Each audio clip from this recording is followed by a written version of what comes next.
David Bobbett is a world-beating businessman. He's the majority shareholder in a massive commercial kitchen business with an annual turnover in excess of €400 million. Headquartered in Ireland, the business operates in more than 80 countries worldwide and supplies most of the kitchens to the quick service industry.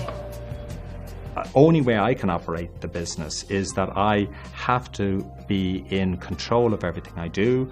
I also have to make sure that from a health perspective, I'm very careful. So I would always go in and do an annual screening test. And over the years, I've always got extremely good positive results from it. Because from my perspective, I was in the top 10% fitness-wise. My heart was great, and I was in a very, very strong position, and I trained 4 or 5 days a week. During a routine medical, the doctors took a CT scan of David's heart and he was given a calcification score. This test measures the amount of calcified plaque in his heart arteries. It's turned into a simple score from 0 into the thousands. I had a calcification score of 906, and the doctor just said to me, just make sure that you go on cholesterol medication. I went onto the internet and I saw that the calcification score that I had was a very high score for my age group. So my arteries were equivalent to that of an 87-year-old. David's score suggested a devastating diagnosis. 3/4 of those with a score like his went on to have a heart attack in the next 10 years.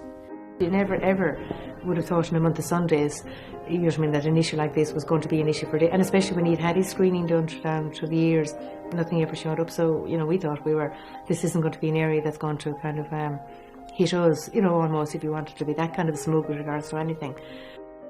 Like, he's always been so healthy, like he's always been, like, he kind of prides himself that he wears the same tux as he did on his wedding day.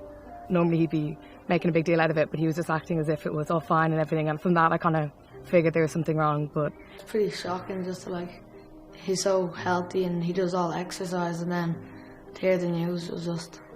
It's kind of scary, but at first it sounded like he only had a few months to live, and taking every day as if it was his last was kind of scary. But I could see he was different. It was a bit sadder, and he didn't really talk as much as he used to, but he was trying to get through it.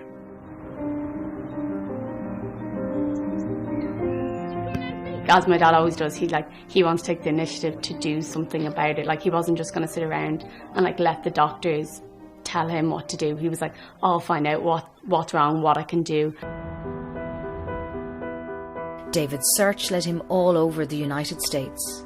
He met with world-leading preventative cardiologists and doctors working at the cutting edge of heart disease management in a quest to understand everything he could about the disease.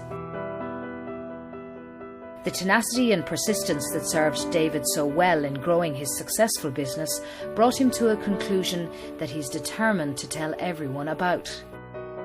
Heart attacks need not happen. They're caused by a disease, and you either have that disease or you don't. This requires a little bit of funding to get the message out there, and I just think I have a responsibility. You know, there's right and there's wrong, and there's interest groups, and I know that. So it's a real battle.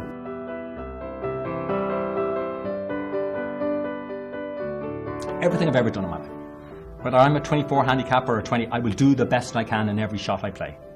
And that's just the way I am.